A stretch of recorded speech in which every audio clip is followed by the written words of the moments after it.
నేతన్నలకు order వచ్చిందని సంతోషపెడుతున్నారు.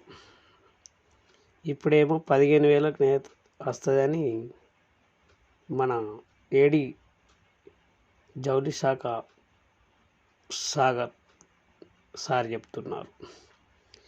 బడా నాయకులేమో ముఖ్యమంత్రులేమో సిరిసిల్లకు 30,000 వేతనం వస్తుంది, కార్మికునికి ఆకలి కేకలు ఎందుకని ప్రజా మీటింగ్లో పెడతారు, టీవీలో చెప్తారు. మరి నేతన్నకు వారానికి 5,000 6,000 వస్తుందని చెప్తారు కదా. మరి ఒక్కరు కూడా ఇప్పటి వరకు ప్రూఫ్ చేయమని, నా ఇంట్లోనే 5 సాంచలు ఉన్నాయి, 12 గంటలు నడిపితే కనీసానికి ఒక 500 వేతనం పడుతుందా? ఇది కాదు, 10 సాంచలు నడపాలి, 15 సాంచలు నడపాలి, అప్పుడు 500-600 వస్తే అది పరిగణలోకి తీసుకొని మా రక్తాన్ని ధారపోసి తర్వాత ఇటువంటి వార్తలు పేపర్కి వేయాలి. మీరు చేసే న్యాయం ఒక్కటన్నా మంచిగుందా? ఇప్పటి వరకు గత 40 సంవత్సరాల సంది మా రక్తాన్ని పీల్చుకొని పిప్పి చేసి దాన్ని వడవోసుకొని తాగుతున్నారు. మా నేతన్న బతుకులు మారుతున్నాయని పేపర్ ఆల్మెంట్ ఇచ్చుడే తప్ప ఏ ఒక్కటి కూడా ఇది నిజం కాదు. ఒక కార్మికునికి 5 సాంజలకు ఏడాది పొద్దు 600 రూపాయలు ఖచ్చితంగా పడుతున్న దృశ్యం రికార్డుగా చూపించండి. మాటల్లో కాదండి, చేతల్లో చూపించండి. పేపర్కు 1,90,000 ఇస్తారు, కానీ ప్రభుత్వం ఏమనుకుంటుంది, చూసే ఇతర ఊళ్ళు జిల్లాలు నిజమే కావచ్చు, నేతన్నల బతుకులు మెరుగుపడ్డాయి, 100% నడుస్తుందని. చెప్పేది ఒకటి, చేసేది ఒకటి, 100% ఈ సత్యం. ఇది ఇంకా బోకస్ మాటలు పోవడం లేదు, నేతన్నలకు న్యాయం జరగడం లేదు. గత 40 సంవత్సరాల నుంచి గదే 300 రూపాయలు తప్ప 400 తప్ప, ఆ 400 కూడా కన్ఫామ్ 100% రాదు. ఎప్పుడో ఒకసారి ఓన్లీ తెలంగాణ సీరియల్ వచ్చిందే లెక్క పెడతారు తప్ప మిగతా మరి ఆ 2 నెలలు ఉపాధి కల్పిస్తారు. మళ్ళా గత 10 నెలలు ఏం చేస్తారు?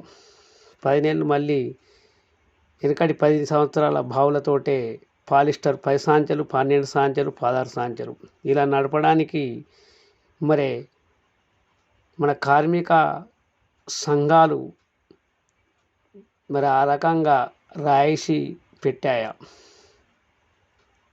లేబర్ ఆఫీసులో అలా రాసి ఉన్నదా? ప్రపంచం అంతా 16 సాంచలు నడపాలి, 12 సాంచలు నడపాలి, 500 రావాలని ఎక్కడ లేదండి. ఇది కార్మికుడు చాలకుండా వయసు ఉన్నవారు, యుక్త వయసు వారు నడిపి జీవనాన్ని పోషించుకోవడానికి అలవాటైన వహినాన్ని తీసుకొచ్చి నేతన్నల బతుకులు మారాయని బోకస్ చేసి చూపిస్తున్నారు.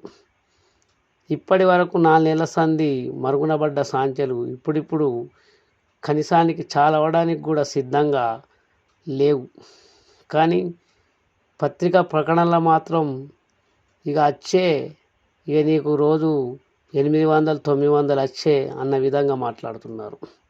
ఇది వచ్చినాక కూడా మళ్ళీ నిజమా అబద్ధమా పెడతా. ఇది ఆరంభం, తర్వాత ప్రారంభం, తర్వాత సమాచారం చట్టం కింద ఒకసారి పెడతా. ఇది నిజమా అబద్ధమా సిరిసిల్ల అనేది ఒకసారి పరిగణలోకి రావాలి.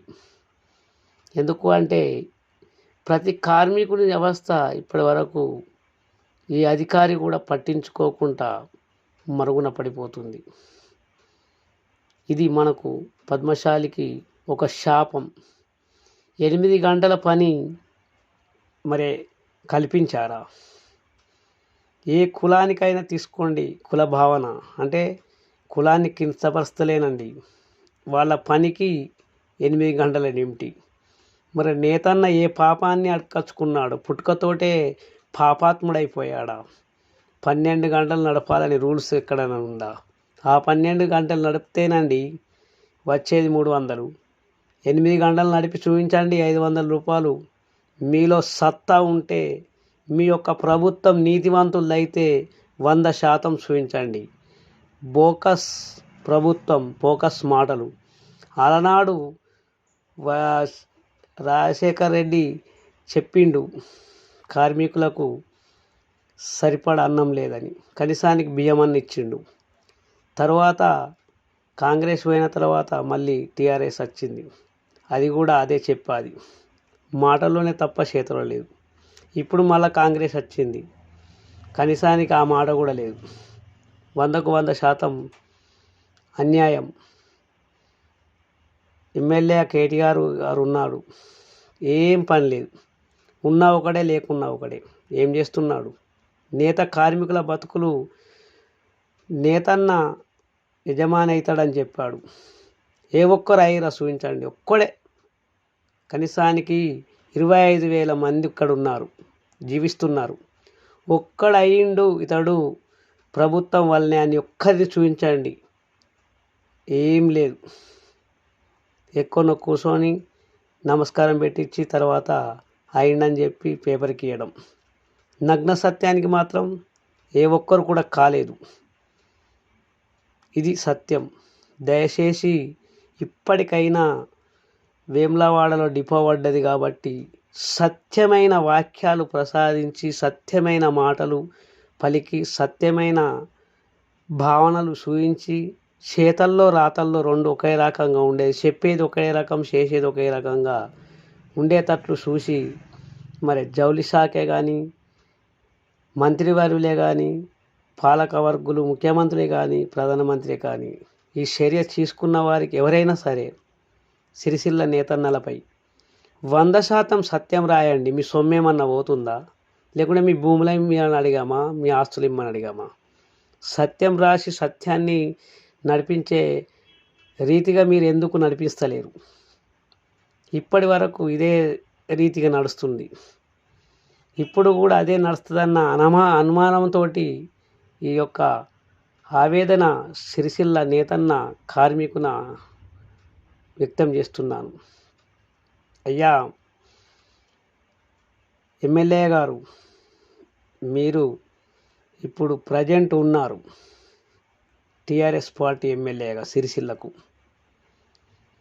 మరే మీరున్న లాభము ఉందా లేదా అన్నట్టుగా కాకుండా నిజమైన వ్యక్తిత్వంతో, నిజమైన పరిశీలన చేసి, ఎంక్వైరీ చేసి, అవసరం అనుకుంటే 12 గంటలకు పని ఎంత అవుతుంది, 8 గంటలకు ఎంత అవుతుంది, సత్యమైన దర్యాప్తు ఎంక్వైరీ జరిపి పరిశీలించండి. ఎవరో ఒక షేడ్ చెప్తున్నాడు, ఎవరో ఒక కార్మికుడు చెప్తున్నాడని రాతపూర్వకంగా రాసుకొని చెప్పడం కాదండి. నిజమైన ఒక ఎంక్వైరీ చేసి అతనికి ఎన్ని గంటలు నడిపిస్తున్నాడు ఒక వీడియో తీయండి. ముల్లే మరిగిపోయేది లేదు. 8 గంటలు ఒక వీడియో వచ్చినంత మాత్రాన ప్రపంచం కుగించేది ఏం లేదు, ఎవరి ఇల్లు తగలబడేటి ఏం లేవు, నష్టమయ్యేది ఏం లేదు. తీసిన వాళ్ళ వారి అయినా, చూసిన వాళ్ళ వారి అయినా. మరి ఇటువంటి షేర్ ఎందుకు తీసుకుంటలేరు? 40 సంవత్సరాల కళ ఇప్పటికి నెరవేరుతుంది అంటే నేను నమ్మలేకపోతున్నాను. ఎందుకంటే చెవులో మల్లెపువ్వు పెడితే కనబడుతుందని మల్లె మొగ్గ పెట్టినట్టు అనిపిస్తుంది. ఇప్పుడే పూసిన మల్లె మొగ్గ చెవు పక్క పొన్న పెడితే సాటుకే ఉంటుంది, కానీ కనపడదు. మీ మాటలు కూడా అవే అనుకుంటున్నాను. జరగబోయేది చూద్దాం, తర్వాత ఛానల్లో కలుద్దాం. సరేనండి, థ్యాంక్ యూ, ధన్యవాదాలు.